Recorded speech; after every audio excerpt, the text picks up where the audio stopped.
theoretically, if somebody farts or sneezes on one side of Chicago, you would imagine that at least 8,999,990 people don't care and don't even hear it, don't even smell it. Maybe unless you're the mayor of the city or someone with 5 cans of WD-40 strapped to their chest and a lighter. It is very unlikely that one person's actions in a city as big as Chicago or Nanjing, China, you're probably not going to impact the whole city. July 2025. Something weird is happening in Nanjing.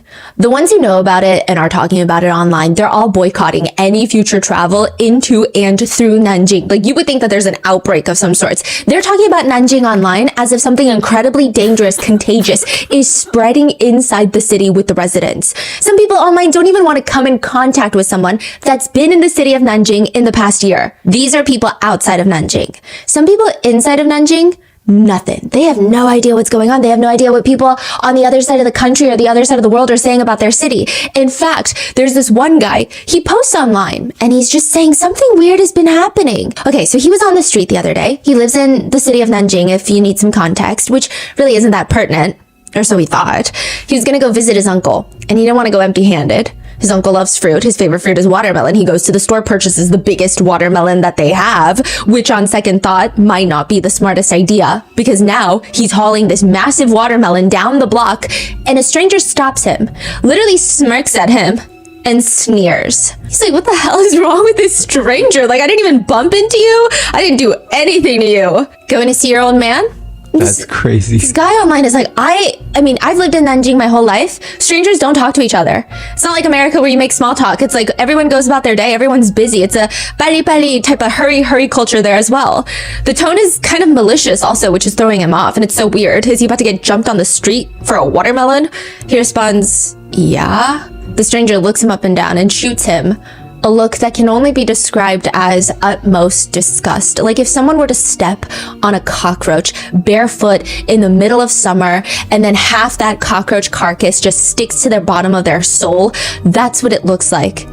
And then the stranger just walks off. Mr. Watermelon has no clue what this entire interaction was about, but it's all connected. Mr. Watermelon, the internet boycotting travel to Nanjing, and somehow even that's all connected to Nanjing gyms and fitness centers that are all seemingly at the same time on the brink of collapse simultaneously. It seems like every single gym in the city is on the verge of shutting down. Some of them are even trying to sell private training lessons for $13 for 3 sessions, and they're still not selling any.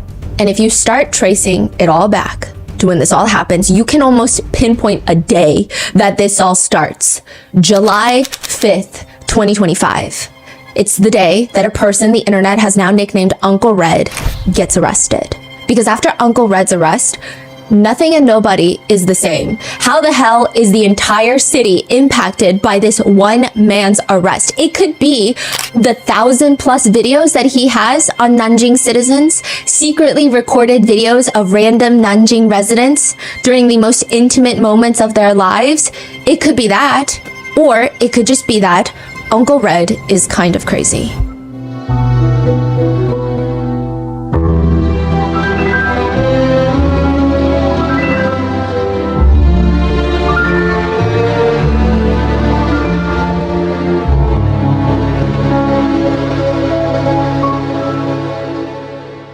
We would like to thank today's sponsors who have made it possible for Rotten Mango to support the National Immigration Law Center, one of the leading advocacy organizations in the U.S. dedicated to defending the rights of immigrants and their loved ones. This episode's partnerships have also made it possible to support Rotten Mango's growing team, and we'd also like to thank you guys for your continued support.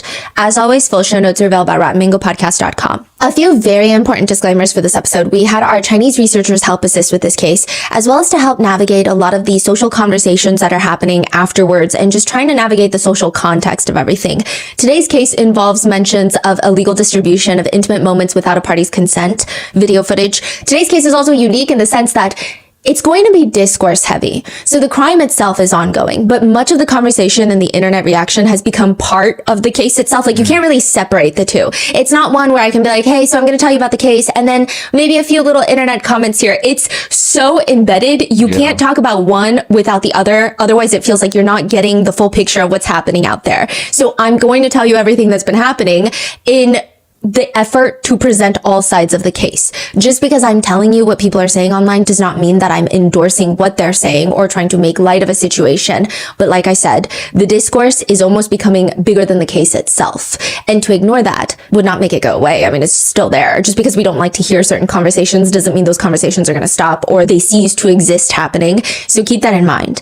Now, the biggest note to go into this case is it involves a male identifying perpetrator who, by most reports and accounts, seems to only portray themselves as a woman online to lure in straight men to engage in acts. So with the perpetrator's end goal being to secretly film videos. Our team had multiple extensive conversations about the best way to identify the perpetrator, and ultimately we decided, since there is zero public indication that the perpetrator identifies as anything other than male in any other context than when they're trying to commit violations for monetary profit, we will be using he, him pronouns. That said, we understand that there could be a slim possibility that the perpetrator is suppressing their gender identity since they may not live in the most progressive city in the world. There's no indication of that we found so far, but we just want to make it clear we are not intentionally, purposefully misgendering someone if that is indeed the case. It's just in this moment, with the given information that we have, this is the most respectful decision that we could make. Secondly, regardless of the perpetrator's identity, their crimes are their own and are not representation of any group of people. In fact, cases like this can perpetuate negative, queer-phobic generalizations. And if those are the conclusions that one comes to after listening to the entirety of this episode, I would like to advise them to visit the nearest emergency room for possible brain damage. Thirdly, there is massive discussion surrounding full informed consent. As of now, none of the men in the videos have explicitly consented to the release of their footage.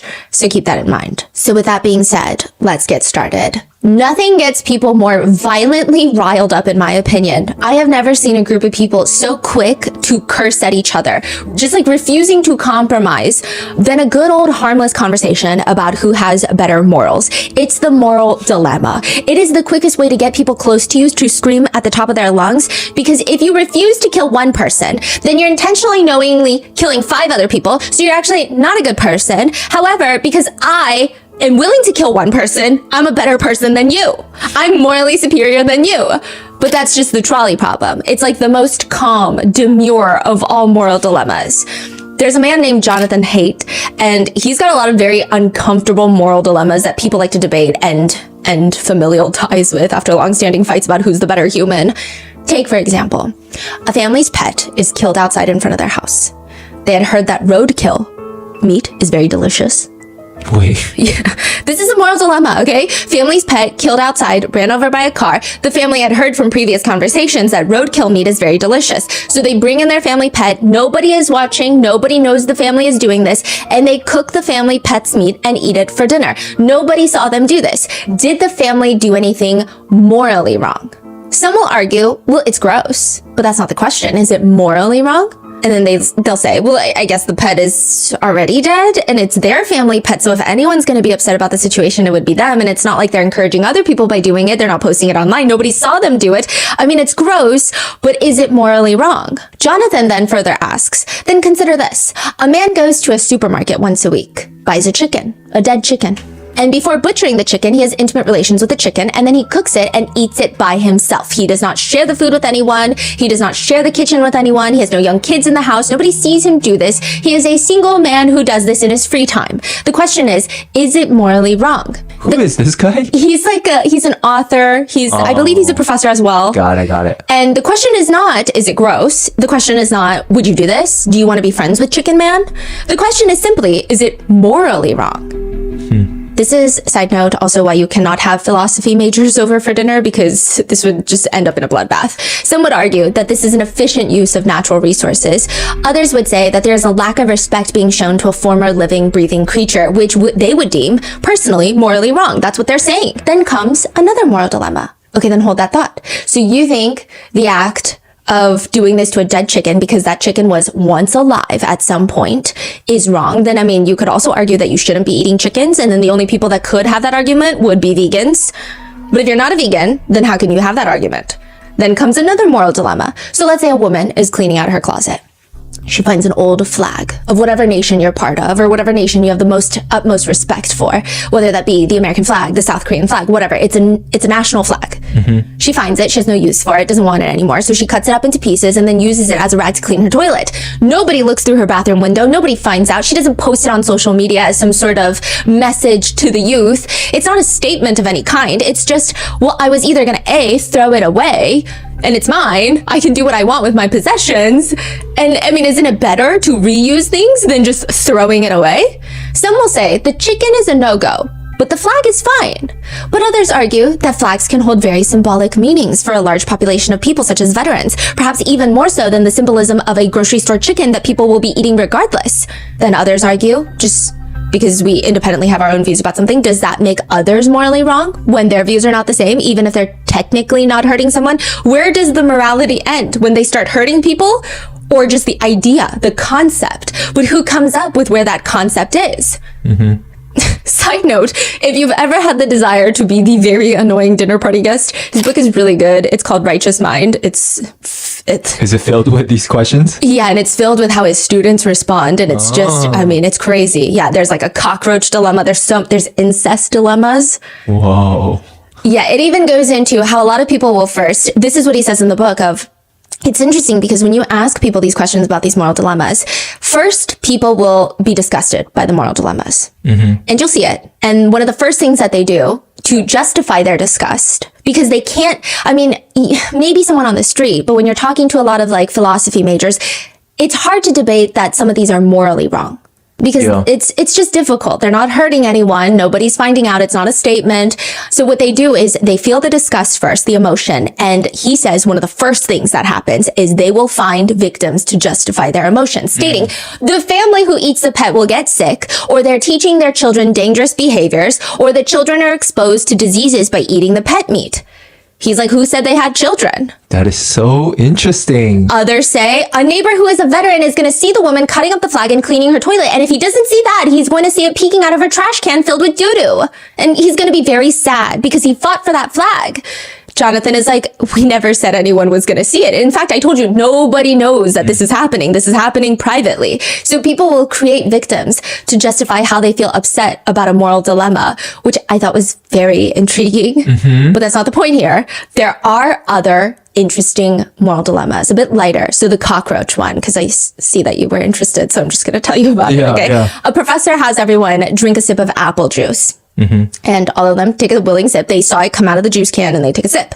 Then he announces, I have here in this container a sterilized cockroach. We bought some cockroaches from the lab supply company. The roaches were raised in a clean environment and they have been sterilized once again in an autoclave, which heats everything so hot that no germs can survive. I'm going to dip this cockroach into the juice. Now will you take a sip? Why or why not? No. Well, one could argue that probably dirtier things have actually been in contact with most food products sold within our country. We just don't know about it. This actually happens to be completely sterile. But the problem with moral dilemmas, and it's so interesting because they also did one that was so fascinating. They got a group of students together. A ton of them were atheists, so they don't even believe in any sort of God or religion. And they asked, will you sign this piece of paper that I sign my soul over to this professor after my death? But if this contract is null and void, this is not a legal contract.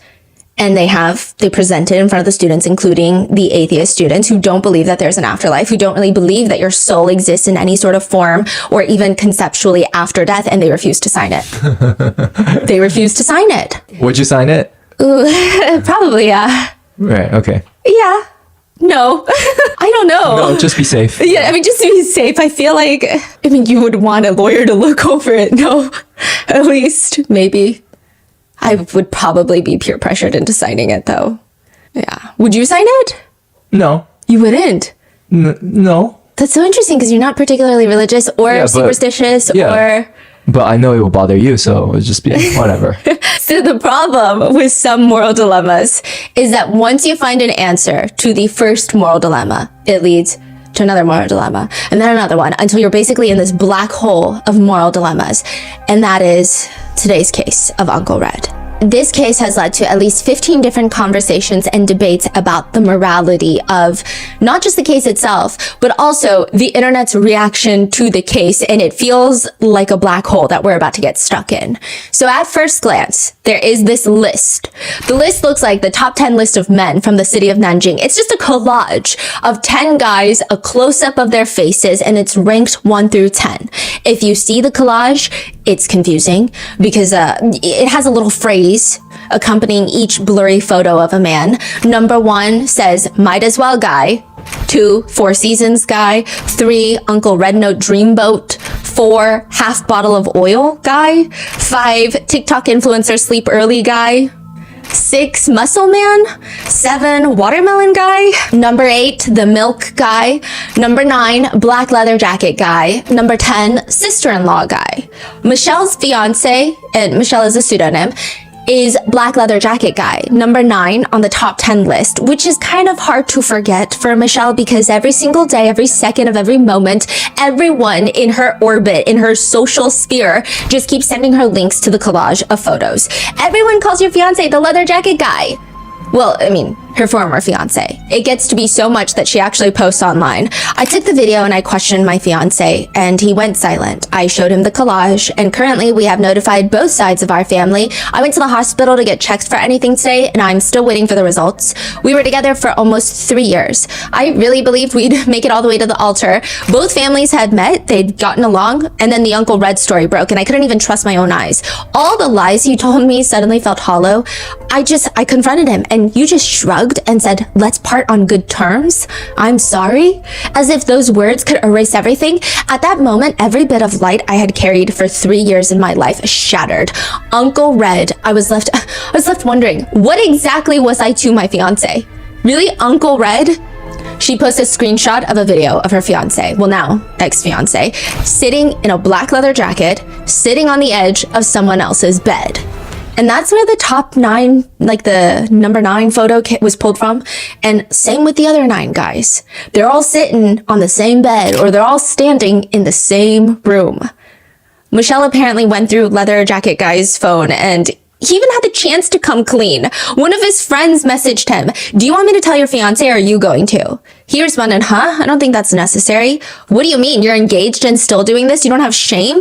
Netizens are commenting under Michelle's post, I'm so sorry, but your fiance was pretty good looking too, and I could tell. This happened twice, didn't it? Another one reads, all I can say is he was pretty handsome, so this makes it even more confusing. Others say, it's actually more confusing that he's only ranked number 9 on the top 10 list. I'm so lost.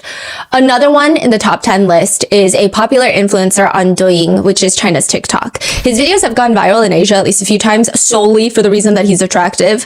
One of his videos, there's just comments that now read, you deserve better than Uncle Red. Why didn't you meet me before you met Uncle Red? That's crazy. So who the hell is Uncle Red?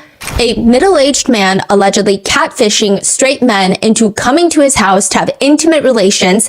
Uncle Red poses as a woman online, and he will invite these straight men over, and all of their intimate reactions are secretly recorded. It has been reported by many Chinese mainstream media news outlets, and then later debunked by police, but nobody believes it, that about 1,691 men fell victim to this illegal recording scam. Uncle Red appears to have a very strict routine prior to live streaming. It's a ritual, if you will. The first is finding the palest color of foundation readily available for human use, slathering it all over his face, and pairing that uniquely with the reddest of red lipsticks, always remembering to overline his lips. It's a rather low-effort, minimal routine that does create kind of a striking appearance. Now, side note, the filters on Douyin are good enough that not much more is that necessary. The next step of his process includes putting on a dress shirt, a silky blouse usually, and then a long, flowy maxi skirt. He puts on a short bob, a wig. It's a wig. It goes down a little past his shoulders. He's got bangs covering his eyebrows, and it's a unique combination of design choices that are confusing, mainly because Uncle Red decides the day that he joins Douyin, he's actually going to go into making thirst traps. Really? Yeah, that's... I mean, the attire is interesting. He never wears anything provocative ever, and it doesn't work, at least not in the traditional sense. Uncle Red is for 3 years undoing. The mass audience has no clue who this person is. Nobody knows Uncle Red until he gets arrested. But that's not the end game. It appears that Uncle Red joins Douyin for the purpose of getting DMs from men, which I say with respect for half the world's population. Lots of respect, lots of love. It's typically something that you can achieve even if you're aggressively doing nothing. Naturally, Uncle Red starts getting lots of DMs from men. But like, what kind of thirst trap is he posting at that point? You're gonna get into that? Yeah, so the thirst traps are not thirst traps in the way that you would typically imagine. So when you think thirst traps, you're thinking about Yeah. costumes and dancing. Yeah, and like lots of skin. A lot of guys are attracted to Uncle Red's softness. It's alleged that he uses a voice change filter and he knows how to talk to guys. Sometimes he would take calls from his viewers, and one male viewer, seemingly familiar with Uncle Red already, is asking, "You still haven't slept yet?" Uncle Red responds, "I just ate lunch. How can I fall asleep?" "Oh, why aren't you sleeping yet?" I don't know. I just haven't slept yet." "Then can I ask you a question?" "Go ahead. What kind of question is it?" "It's about a man." "Sure, go ahead." "My husband's private part is a little longer than my middle finger. Is that normal?" 你像我老公呢，他的硬起来比珠子长一点，算不算正常？ That's the extent of his thirst traps. Got it. That's the conversation that wins a lot of guys over for Uncle Red. Side note, Uncle Red does not appear to be married, at least not anymore. He was once married to a woman, but they divorced. He has not since remarried, nor does he have a husband. But a lot of people like the idea that this is a woman who is not intimately fulfilled by her husband, and a lot of men want to say, "Let me show you what men do." That's Got the it. thirst trap. I see. Yes. Now, Uncle Red also does not have a good wig, because at one point during a live stream, it does slip off his head, revealing that not only does his foundation only go up to where the bangs cut off, Wait, I've seen that photo. It's only the face. That's why, right? I mean, but it's like half the forehead. Yeah. And he just has like a very short buzz cut hairstyle, which looks perfectly fine. But even so, Uncle Red's DMs start filling up, and it's rumored that Uncle Red, at least 1,691 men came to visit Uncle Red at his personal residence for intimate relations.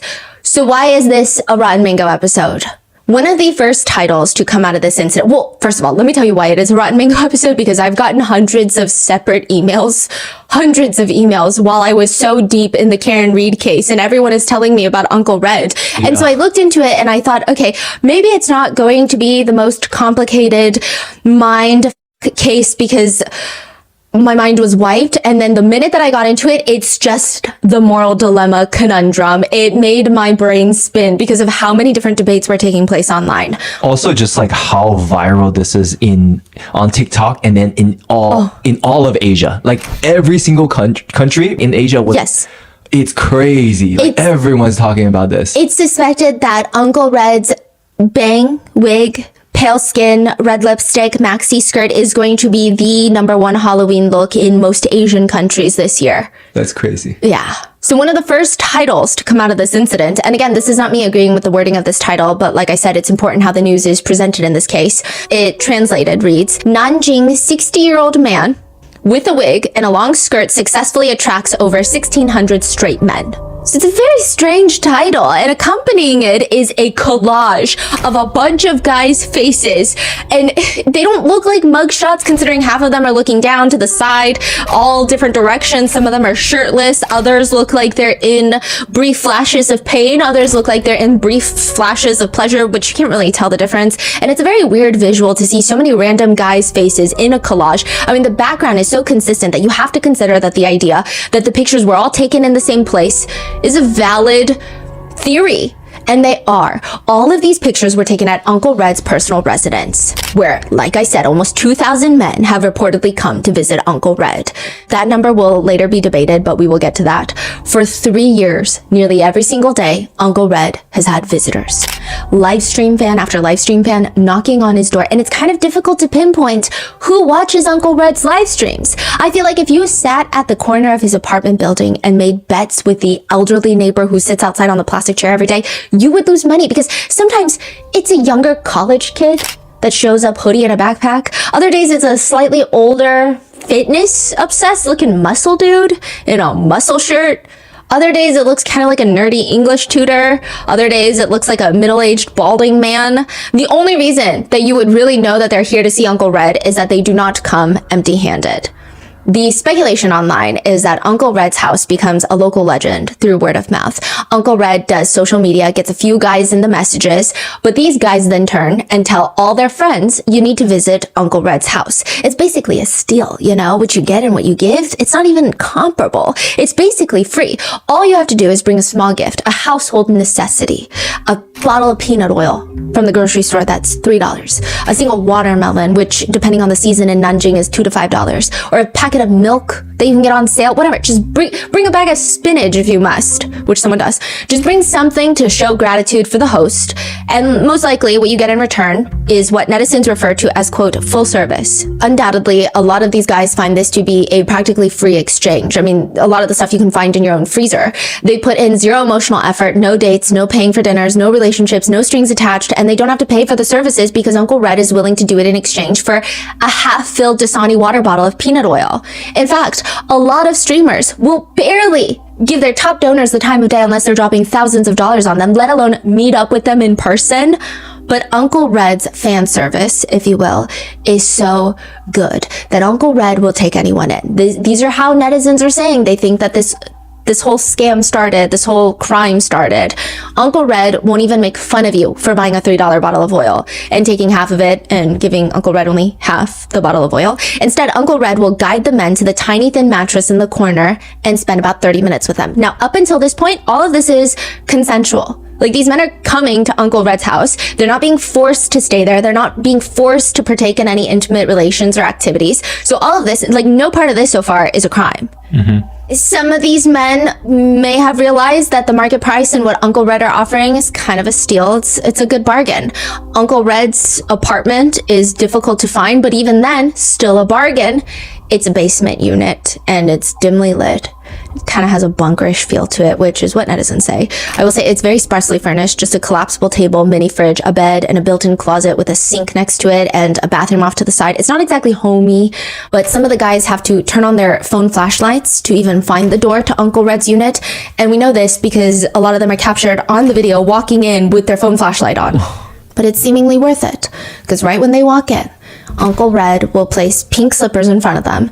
Sometimes Uncle Red will even wash fruit, cut the fruit, make small talk, make the guys feel comfortable, and then they get into the festivities for free. Well, for the price of a watermelon. But there is a saying that a lot of people use in marketing, which is, if it's free, that means you are likely the product. Because in the middle of Uncle Red's apartment is a tiny little hole. And hiding inside that tiny little hole is a hidden camera. And when these men leave, Uncle Red pulls out the SD card, starts importing the footage to go through. Even in illegal businesses, there seems to be some sort of quality control because Uncle Red will sort through the footage, cutting out the, quote, boring parts and the not exciting parts, trim down the hidden camera footage to just the highlights, which includes the men walking in with the grocery store gift in their hand, awkwardly saying hello, Uncle Red saying hello, hugging them, and then the opening line for almost every single 1,000+ guest is along the lines of, did you wash yourself first? Go clean yourself. They will then be escorted to the bathroom like a stray dog, where you hear the water turn on, they rinse themselves, walk out, and there are pink slippers awaiting them. From there, the camera captures them unzipping, receiving, and then none of their faces are blurred, none of their identities are hidden, and Uncle Red is selling these videos, this massive collection of videos, in Telegram group chats. News breaks of Uncle Red's arrest, and suddenly all of Nanjing and China are kind of going into a meltdown. The only reason I even first heard about this case, I mean, I did start getting hundreds of emails, but the very first time I heard about this case, my husband's sister came over, and she was trying to explain the story, and it looked like it was fundamentally changing the wiring of her brain. Like, she was losing her mind at not only the case itself, but also the internet's reaction to the case. Like, it was just everywhere. She said you can't even go onto any Chinese social media platform without this being the main conversation. Like, if you don't know Uncle Red, you don't know half the jokes people are making, you don't know what half the people are talking about. You could post a video of your dog, and in the comments there will be references to Uncle Red or jokes about Uncle Red somehow fitted in there. It's like a cultural phenomenon. The more she knows about this case, the more questions. Like, for one, how did Uncle Red even get arrested?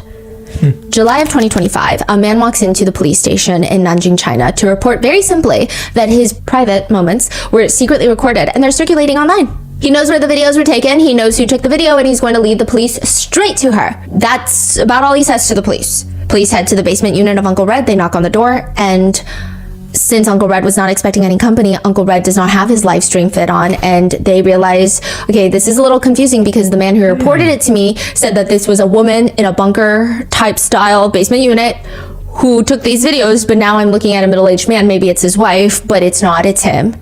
They promptly arrest him, and they realize that Uncle Red has likely made over $35,000 selling these videos in these group chats, which could explain why Uncle Red perhaps did not have a deep yearning to receive expensive gifts from the men that came over. The whole...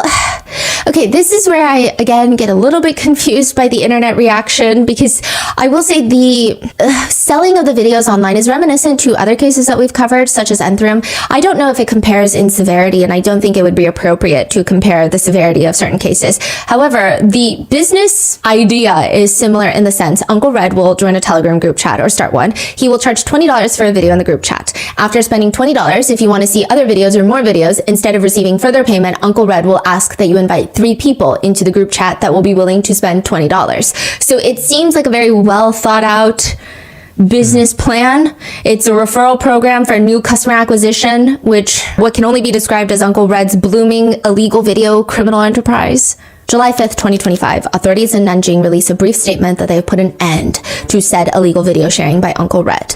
Within hours, news of this arrest starts trending, which would make sense if Uncle Red was a famous live streamer that had just gotten arrested, but that's not the case. Because within hours, Uncle Red's arrest is at the top of the trending list. 89 separate media outlets have started reporting on the case, and in just 3 hours, 350 million people have clicked on any article regarding Uncle Red. Someone that the entire country had no clue even existed 2 seconds ago. 300 million clicks? 350 million clicks in 3 hours. Whoa. Interestingly enough, this is where things get weird and controversial because people have very wild reactions to the whole case. First, people are doing the math. 1691, that's about 2,000 men, gone to Uncle Red's house in 3 years. That's about 1.5 men per day, with speculative reports estimating that there's about 5 terabytes of footage out there, which equates to about 3,000 hours of footage. That's a lot of activity.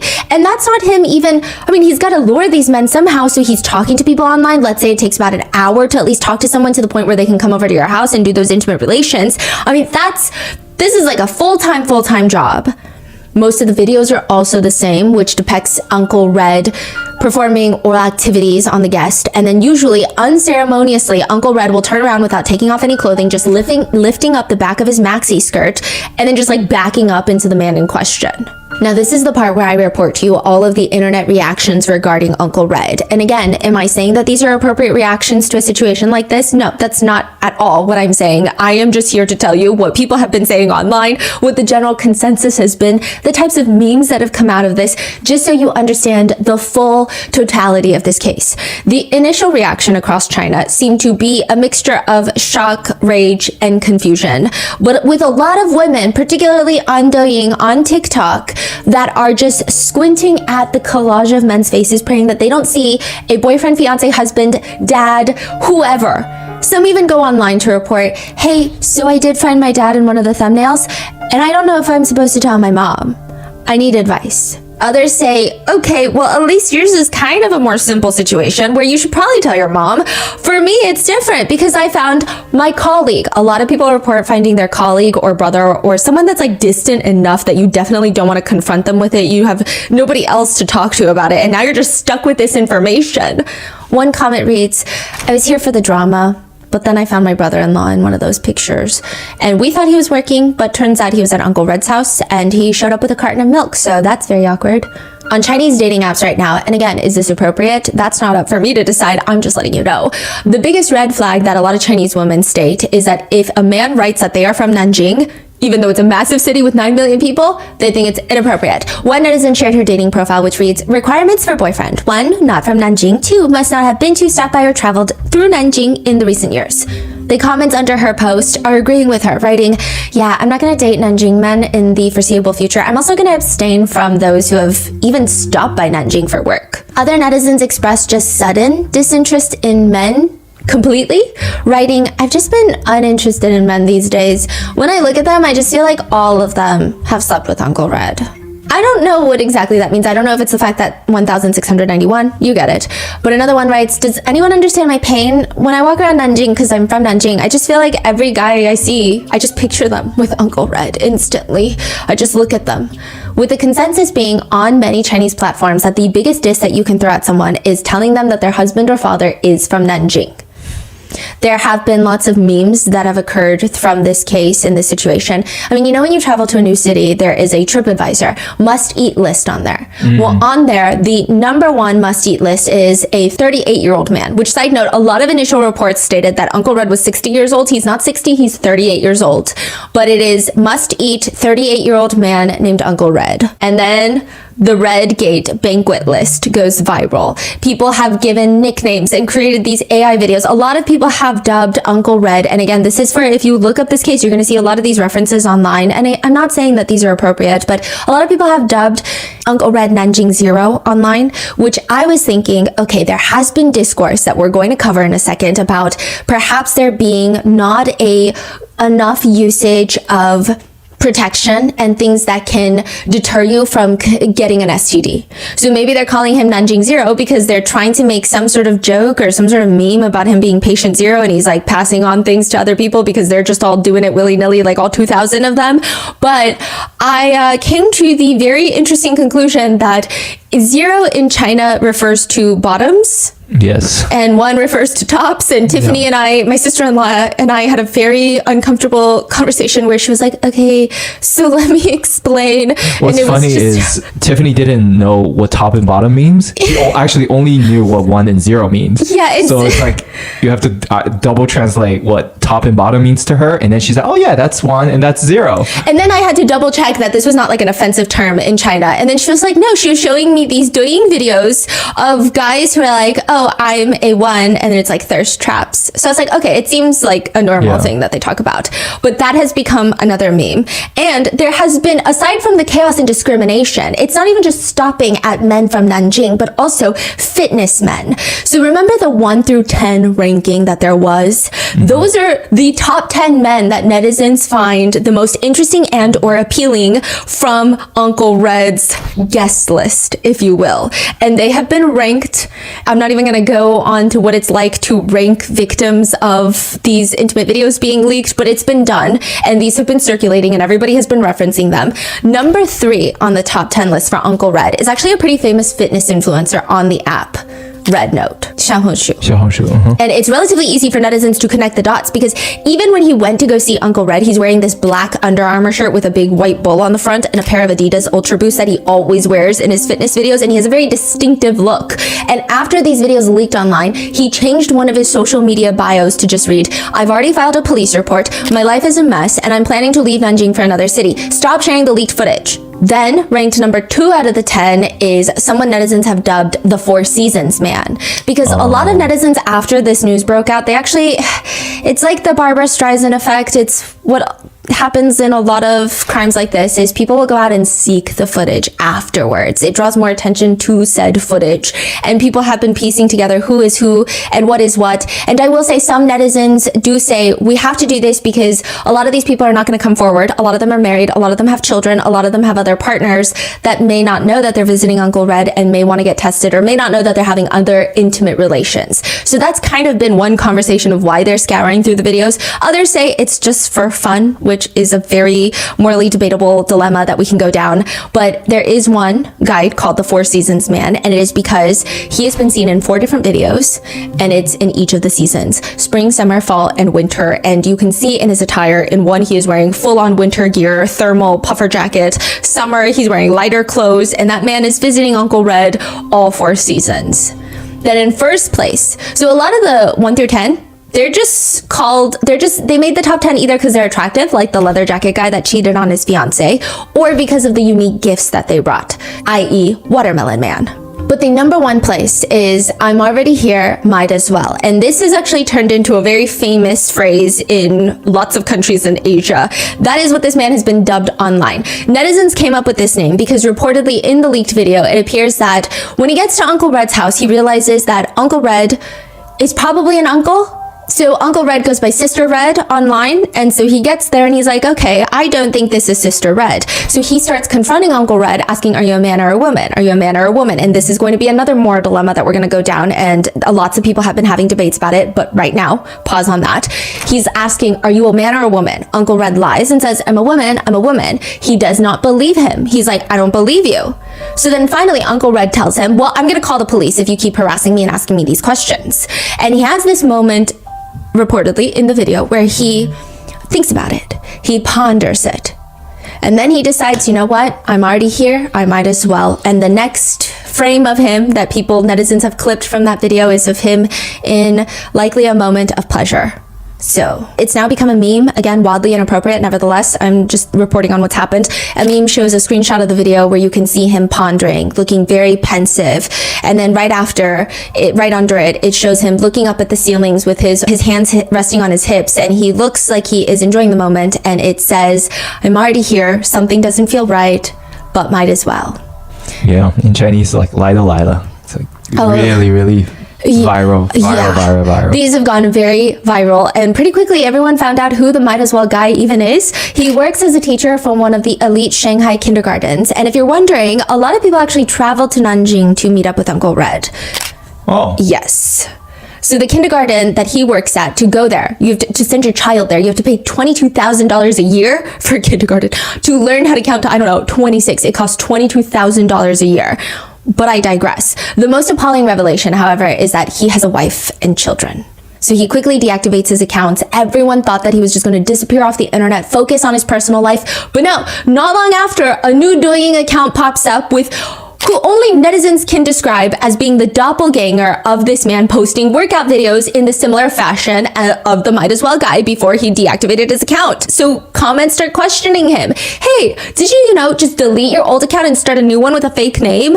He has since vehemently denied it, stating that you must have the wrong guy, which the comments read, dude, it's totally you. Same shoes, same tank top, same everything. Way too recognizable. You got the same height, same build, same everything.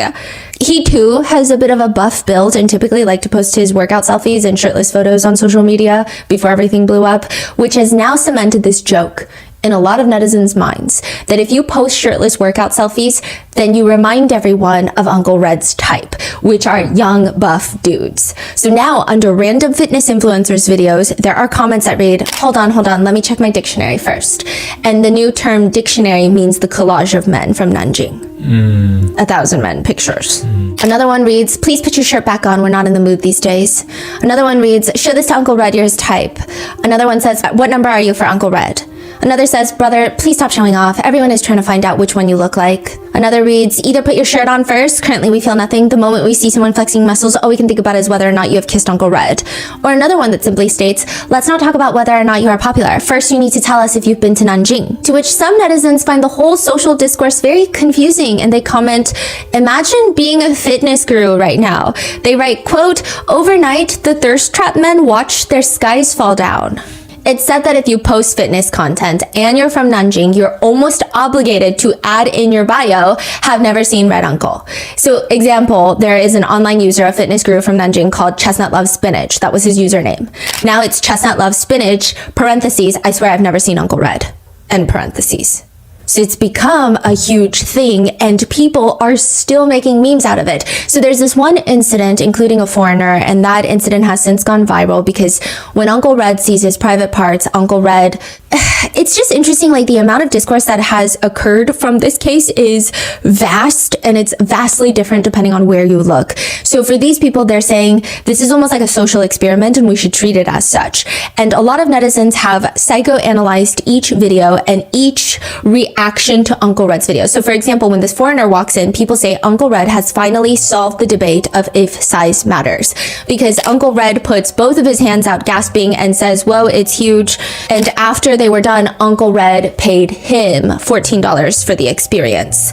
And the netizens state that even the foreigner looks confused and doesn't really appear to know what to do with the cash, with the $14. And then just to add more complexity to things, there are now AI videos that depict industry leaders visiting Uncle Red, including Jensen Huang of NVIDIA. I think it has to do with the fact that Jensen Huang, tech founder, has an obsession with black leather jackets, which happen to be from Tom Ford and probably cost lots of money, but that's like his Achilles heel, and it made him one of the more viral AI Uncle Red parodies in China, where he's coming to Uncle Red and giving him like an NVIDIA chip.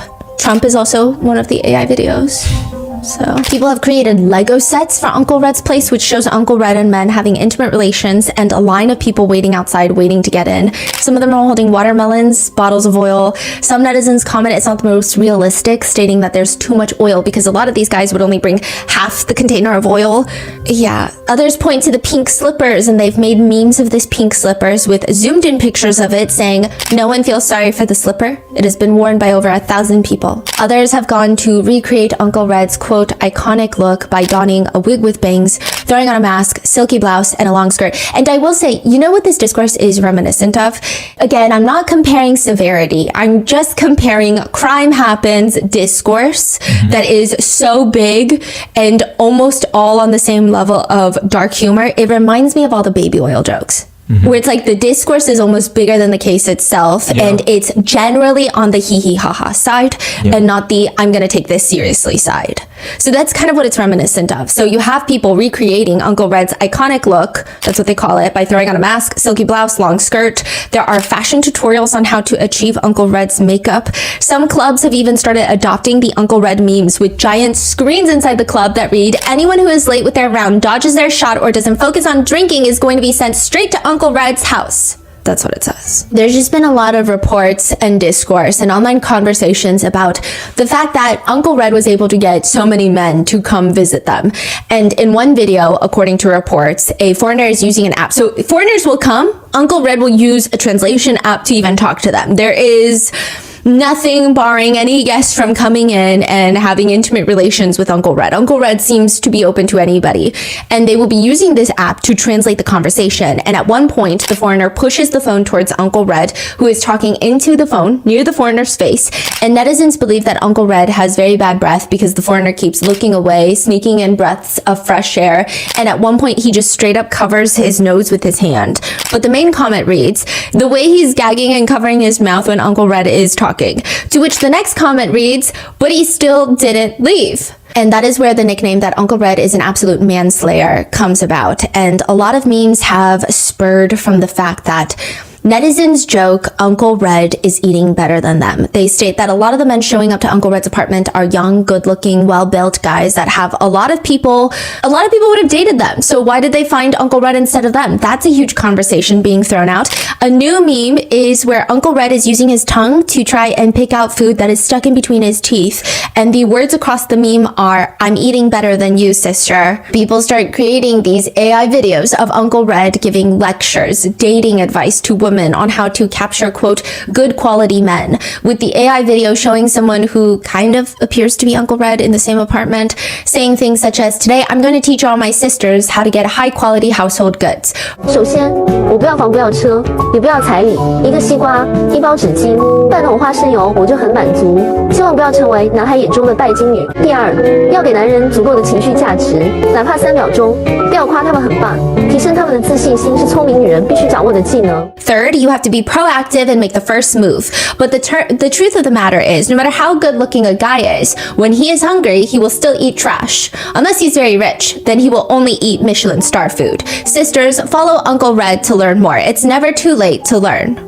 Another Uncle Red lesson reads, Uncle Red teaches that attracting a man doesn't require thirst traps. A face mask, long skirt, long sleeves, and bangs are sufficient. Some netizens have called this a Black Mirror episode in real life. Others have called it a real life study. Studying what? We're not entirely sure yet, but a study of something. If you go through Chinese social media, there are pages of threads and threads of online netizens breaking down different types of discourse that is spurring because of the Uncle Red situation. One of them is breaking down the types of gifts that were brought to Uncle Red's house by these men, and Uncle Red's reaction to these gifts. Some think that Uncle Red's always positive, always thankful reaction is the most intriguing part of this. Others think that the gifts that these men choose willingly is more insight on the psyche of humankind. They break it down.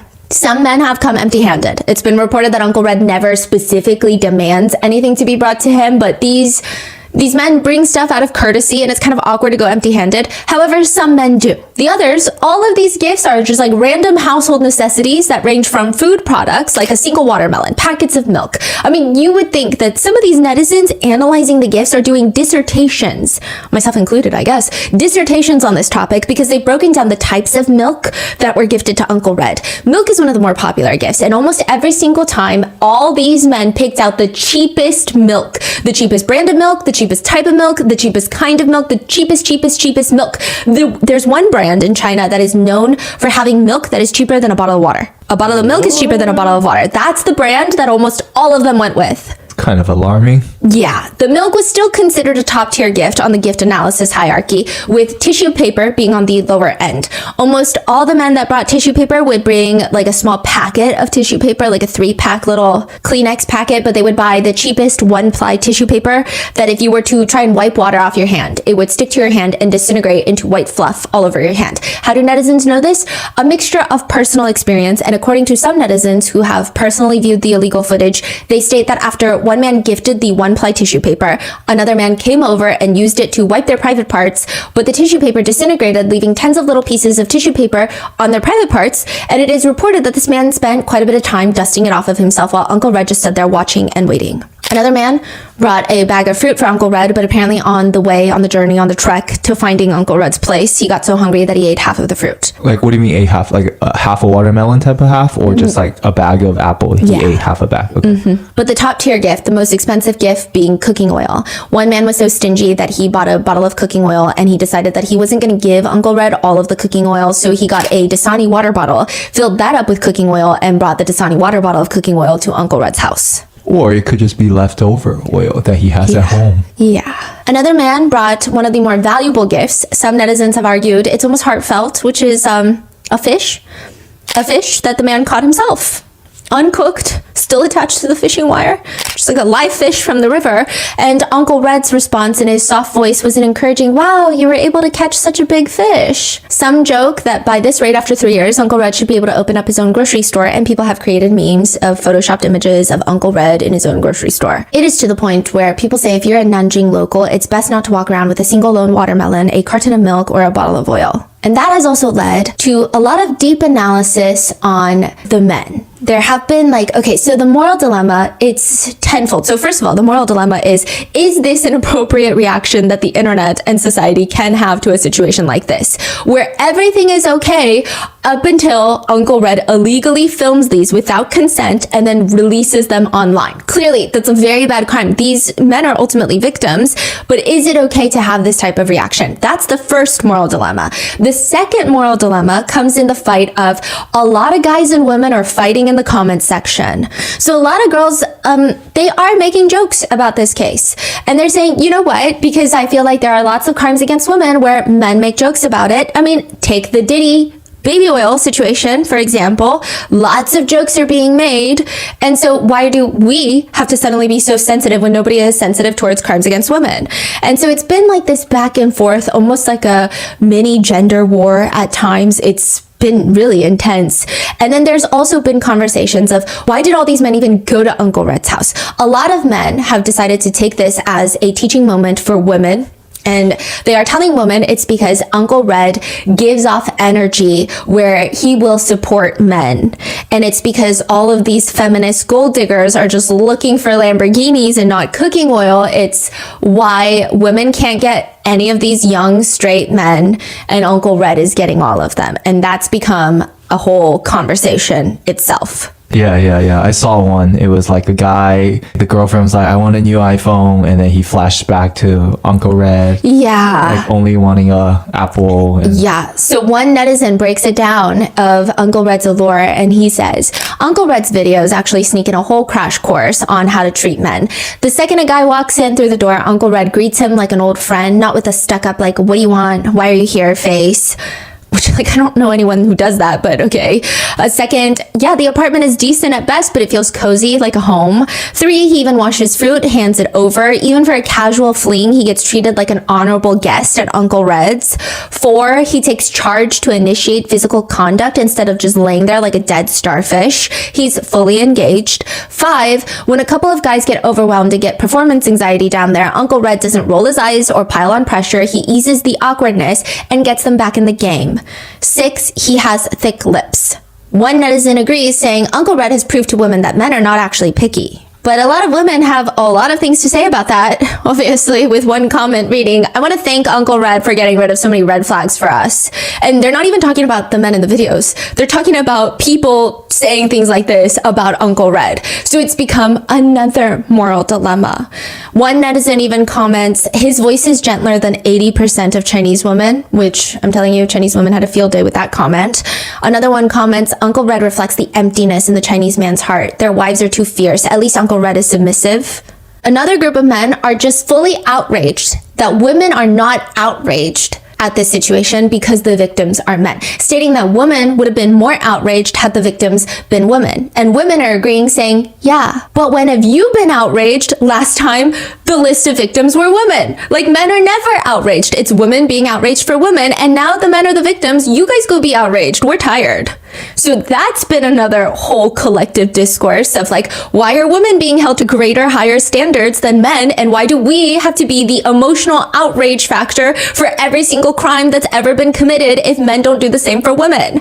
So that's been a conversation. A lot of women are also expressing frustration that a lot of men are using this to teach their girlfriends, wives, and random internet women lessons on how to be more generous and less demanding in order to get a man. There is also a debate online, a completely separate debate, of whether or not Uncle Red disclosing or not that he is a man to the male guests is a violation of consent or not. With people debating online, if they don't know that Uncle Red is a man and they are catfished under the impression that he is a woman, is that a crime in and of itself? Or is that some sort of moral dilemma in and of itself? I think the conversation is tricky because when it comes to disclosure of genders, usually I'm on the side of people that have not had gender affirming surgery will usually, for their own safety, disclose to their partners prior to intimacy, and also because they even state preference for certain equipment. It has no correlation to any sort of homophobia, transphobia. Like sometimes you're just not attracted to certain body parts. And so you want to let them know like, hey, I might have a body part that you're not attracted to. So let me tell you before we get started. However, Uncle Red is not a member of the trans community. And this is clearly not a normal situation. Uncle Red's main objective here is to profit off these hidden camera videos. And side note, that's another moral dilemma of like, he's genuinely perpetuating homophobia and transphobia through this case. So it's not good. But the fact that he's not disclosing that he's a man, I mean, it's up for debate. A lot of people are debating whether that goes against consent. Many netizens have gone through the footage and sorted these men into 3 different categories. The first group being a group of men that do not ask Uncle Red about his gender, likely not even thinking about it. They have intimate relations, and because of the way Uncle Red lifts up his skirt and very quickly moves things along, they may not have even noticed anything about what equipment Uncle Red possesses down there. With some netizens arguing just because the men don't ask doesn't make it less deceitful. Some saying, well, they didn't know, so it doesn't matter. But then some are saying maybe if it wasn't for the videos being released, because maybe if they didn't know, it didn't matter to them. They didn't ask, Uncle Red didn't tell them, and then they had these consensual intimate relations, that's fine. But then now these videos are being posted online without their consent, and then add the element that we still live in a society, especially in Asian countries, where there is a lot more homophobia that can actually, I mean, even in the US, still, even in Western countries, that can ruin your life, that can take away your job, that can do all of these things. Does that make it less consensual because of the video element? I mean, you could go down this entire rabbit hole, black hole for like 10 years. And then you have a second group of people from the victims list where they discover that Uncle Red is a man and they don't care, with a few even reciprocating oral activities. There's no debate there until you get to the illegal videos. And then you have the third group of people that have their suspicions, or they straight up ask Uncle Red, like the might as well guy, and he lies to them. There's one video where a man starts interrogating him, like, is that a, and he flat out lies. Uncle Red is like, don't be ridiculous, you're seeing wrong. And from there, some of these men will run away. Uncle Red does not hold them captive, but still, that's not saying much. And then others are staying and just pushing through the activities. Netizens are arguing whether or not straight up lying is a violation against the men. If the answer is yes, it is a violation, then the next argument dilemma is, then what about the ones that continue to stay afterwards, even though netizens claim that you can see on their faces that they don't believe Uncle Red? Is that still a violation against them? Is that not a violation? People are saying it's just very confusing, and I think that everybody has a different opinion about this case. Some are saying you can't have these debates without bringing in the illegal filming and releasing of these videos factor. Because maybe if they knew the whole world was going to find out about it, they would have asked. Maybe they wouldn't have stayed because maybe they're not homophobic, but they're scared of being outed. Maybe they genuinely thought that Uncle Red was a woman. Like, it's very confusing. Yeah. It's like a moral conundrum, I guess, is how people describe it. And then there is the morality of doxing the victims. So there has been a lot of debate of, would this have happened if the victims were women? And okay, I will say one thing, which is when we do a lot of research for these cases, I think it's a really good conversation of like two things can be true at once. I think male victims, especially when it's crimes, like sexual crimes, especially when the perpetrator is a woman and it's a male victim, they do not get taken seriously. However, I don't think we can always say, would this have happened if the woman was the victim? Because, I mean, there's so many cases where women are the victims, a lot of cases where women are the victims. They're laughed at, they're mocked, nothing happens, they get injustice. So it almost insinuates that if you're a female victim, you're gonna get justice. Everyone's gonna stick up for you, which is not the case at all. So I think two things can be true at once. However, this I might agree with, because there has been a lot of social media discourse about the titles of the videos that people are re-releasing these illegal footage videos under. So a lot of these websites have taken these videos and started creating eye-catching titles. For example, one reads, buzz cut, anxious guy, brother says nothing, just keeps taking off his clothes. Looks like he's getting ready to fight. Another one reads, milk guy knows Uncle Red has been working hard, taking care of so many people, brings milk to help Uncle Red recover. Another one just reads, done in a minute. Another one, die-hard fan of Uncle Red, returns multiple times. Another, a carton of milk and a packet of tissues in exchange for Red's private time. Another, watermelon brother brings coolness to Uncle Red's scorching hot summer. Who wouldn't love such a thoughtful man? So some people are saying if these were illegal videos of women that were taken without their consent, would they have been released? But then you have some women fighting back and they're saying actually they would have, and they would have created titles like this.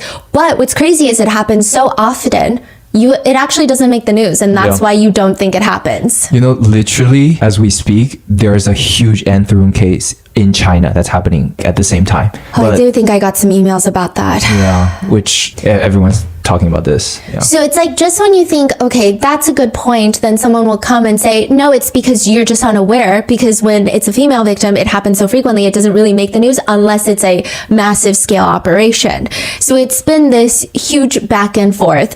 And one of the main topics being, who defines victim? Are these men victims or not? Because a lot of people are also saying, a lot of these men, they're here to take advantage of someone. They're here to take advantage of Uncle Red. And yeah, it's consensual, but like, they're not perfect victims. Others are arguing a lot of these men got caught cheating on their wives. A lot of these men have families. A lot of these men have girlfriends, fiancés. So are they a victim? If they came here to do something bad and then something backfires, is it karma or is it victimization? That's been a conversation online. I'm not saying that's my conversation. And some people are even saying that the meme culture around this case is a lot. People have started creating anime business cards. So you do like the character. It's like it gives you a rating for. It's like a video game. Are you talking about like Pokemon cards type of? Kind of, but they have. It's like a thing now where you do it business style as well. So it's almost like characters in someone's office building. Okay. And you describe their personality and you rank them by appearance, EQ, IQ, overall ratings, stuff like that. Okay. Got it. They do stars, and then they have like a cartoon character that they've drawn out of these guys from the video. And so, for example, one is nicknamed Strong Work Smell Guy, which is a term for in China where you're just overworked, exhausted, stressed out, and you carry around this scent of work with you. Like, you just never can escape the idea that work is very depressing and everyone can feel it off of you. He comes over to Uncle Red's house. The two of them have their intimate relations. He wraps up rather quickly. Uncle Red asks him for $138, to which he responds, my wife has all the money. If you want, go ask her. And then he runs off. He has his own little character card, and people are ranking him. like 1 out of 5 stars. Others have described incredibly intense psychoanalysis of people's visits to Uncle Red's house, with one netizen post reading, "This guy never cares about hygiene and always complains a lot. He always looks guarded, looks around carefully, doesn't even want to wash up for Uncle Red. He hates the way Uncle Red looks. He only talks about how he feels, and he uses and trashes so many tissues. It's a blatant disregard for others and their belongings. He's selfish, seems to hate Uncle Red, but it's all a facade because he's come back multiple times and this is a reoccurring visitor." Then another one gets a card, and his name is just character number 2, Stingy Chubby Guy. It reads, "Came empty-handed, bargained while doing the housework, didn't cooperate well, only did part of the quote chores and left in a hurry." Another one reads, "Fruit Uncle. He's very warm and kind when he visits the elderly." Parentheses, Uncle Red. "He brings fruit and gives him a big hug to show he cares. He's also hardworking, so he does the chores. When he leaves, he'll even take out the trash. He's really amazing. We are also moved." Then another one. "This guy has a hot temper, is very straightforward, but the contract is already signed. He's already here. He will fulfill the agreement. At least he keeps his promises." Or another one that reads, "Thermal Pants Guy. Whenever he comes in for a meeting, he wears the same brown outfit with thermal pants. Every time he talks about the plan, he's very supportive, saying encouraging things like, 'If you do well, you'll get a bonus.' His ability is pretty sharp and he seems to enjoy discussing the plan. He shows a strong willingness to work together and collaborate." Then you have people under these saying, "Is this actually appropriate to make for victims of crimes?" And then people will fight back and comment, well, are they really victims if they're cheating, if they're putting their family at risk? Because there were reports coming out stating that these men from Uncle Red's videos, a lot of the videos, you can see sometimes that they will find certain fluids around their private parts that seem to be suspicious looking, and it seems like they have blatant disregard for their health, for their intimate health. And if they're married, if they're dating someone else, they could be spreading these things on unknowingly to people that some people on the internet believe are the true victims. Some people are saying the only victims really in this case are the wives and the girlfriends that are dating the men that are going to Uncle Red's house. It was briefly reported by the media that 11 of the men from Uncle Red's videos were tested and positive for HIV, but the police quickly shut that down, saying that's nothing but rumors. However, they later state there are like 3 people that did test positive for HIV. However, it's unclear if it's connected to Uncle Red. In fact, they cannot release if Uncle Red has any sort of contagious disease, STD or HIV, because that would be a violation of his privacy, which a lot of netizens are upset about because they're like, a violation of his privacy? He violated so many people's privacy. Release that information. Yeah, and then like, you know, all the people that's connected, 1,600 people connects to thousands of people. Now, the authorities have stated that the 1,000+ number is a gross exaggeration. However, netizens don't believe the authorities. Netizens are like, I saw the pictures, I saw the videos, I'm believing the rumors. It's a lot of guys. Maybe it's not 1,600, maybe it's 1,500, maybe it's 900. Does it matter? It's a lot of guys. That's what netizens are saying. People are also annoyed because the government can't do anything. However, they are opening up their health center for a free HIV test if you feel like you are in fear of contracting something. Oh, because of this? Yes. In Nanjing. Yes. Oh, wow. So they do think there could be a lot of people that needs to get checked up. Yes. Wow. So some people have used this as, see, these men are not victims. In fact, the only victims are their families that are at home or their wives and their girlfriends. Others are saying, well, they are victims because they're at risk and Uncle Red probably didn't tell them. But then the other argument is, well, they knew what they're going when they're going there. Like, they're not just going there to show up. So it's just been this carnival ride loop around of debates. Side note, some netizens also believe that this case is weeding out the not so bright men from the bright one. One boyfriend proudly texted his girlfriend that he bought a self-test kit at home since he had recently gone on a business trip to Nanjing, and he proudly stated that he tested negative. And he was very proud of him. Yeah, he proudly stated that he tested negative, and he was very proud of himself for thinking ahead. And his girlfriend's response was obviously very cold and detached, and he says, "You're so cold, I'm safe, baby, are you not happy?" To which netizens think this is the epitome of an empty mind. That was probably up to no good. With one comment reading, "A business trip? So frightened you took a test immediately? If he didn't cheat on this business trip, why would he need to take a test to begin with? Yeah. It's not like you catch it through the air." Wow. The girlfriend posted that? Yeah. Wow.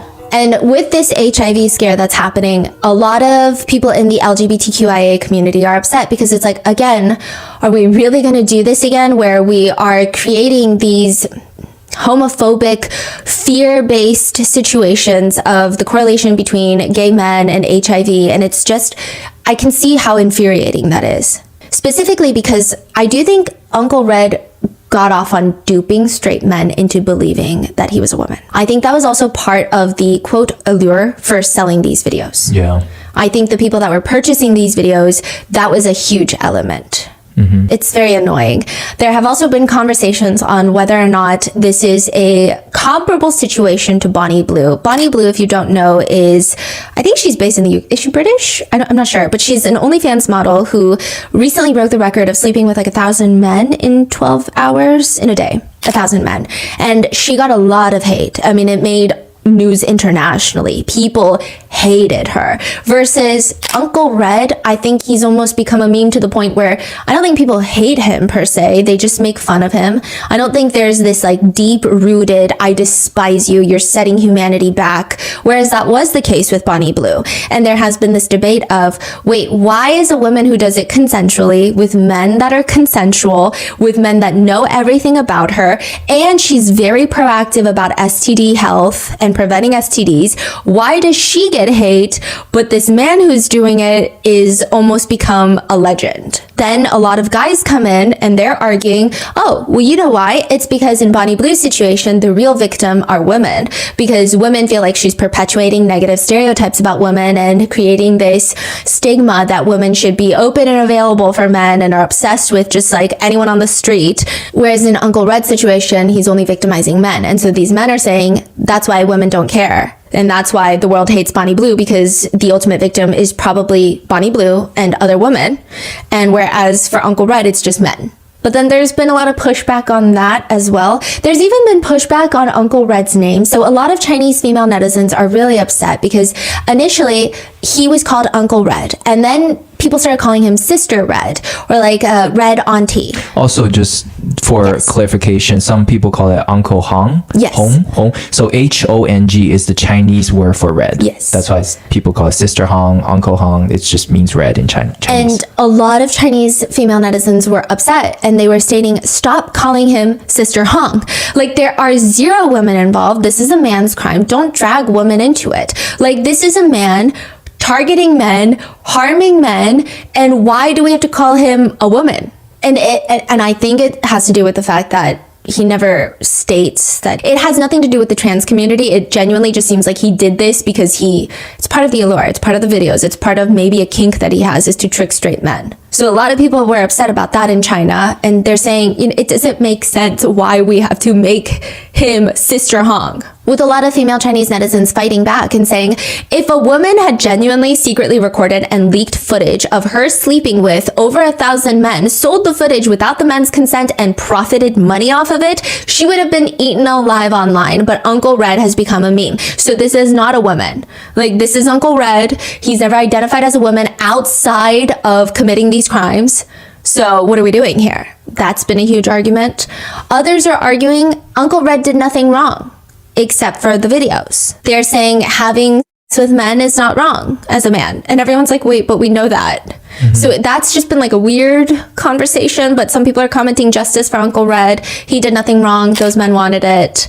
I mean, I think that has a deeper meaning than just the words on the screen though, because those men wanted it. That sounds like a play on when female victims want it. With one netizen also writing, I think apart from the secret filming and cheating, there is nothing to criticize. There's nothing wrong with being gay, being bi, but there's nothing wrong with dating or hooking up. There's nothing wrong with liking Uncle Red's appearance either, which a lot of people are like, well, now you're just boiling it down to this like random argument that everybody already knows. It's like, of course nothing's wrong with being gay. We already knew that. But this is like a really weird situation to be like, there's nothing wrong with being gay, when everyone's like, yeah, we know there's nothing wrong with being gay. Yeah. You're the weird one for thinking like this is your coming out moment of like, there's nothing wrong with being gay. Like, no, we've been there. We all know. Did you just catch up? So there's been that argument of people fighting back and forth. And then some people are saying people who are saying that are just trying so hard to be woke that they're like, no, guys, this is a victimless crime. And then some people it's just been such a fight. That's crazy. Yeah. There have also been some memes that some people find funny, some people find very offensive, but some netizens have gone on to Photoshop Uncle Red's face onto Buddha statues. A Buddha statue that depicts Uncle Red standing, resting both feet on the heads of 2 young men. And in one hand is a watermelon, in the other hand is a bottle of oil. Others are making cakes of Uncle Red's face with words that read, I wish you have 1,691 men pursuing you this new year. It's supposed to be a celebratory cake. And so people are like, that is crazy that this is happening. And it just seems like the deeper that you go in, if you pass like the first layer of memes and people joking around, it becomes this black hole of moral dilemmas and arguments. And it seems like no one seems to agree on any aspect. It seems like at some point, people start diverging in their thoughts and their moral opinions of like, okay, well, maybe some people think it's okay up until this point. Some people are like, it isn't okay up until this point. And it just goes on and on. What are your thoughts though? Side note, Uncle Red is, if sentenced, which he likely will be, he will probably spend at least 10 years in prison, if not more, considering how strict the justice system is in China. But what are your thoughts? Let me know in the comments. Stay safe. I will see you in the next one.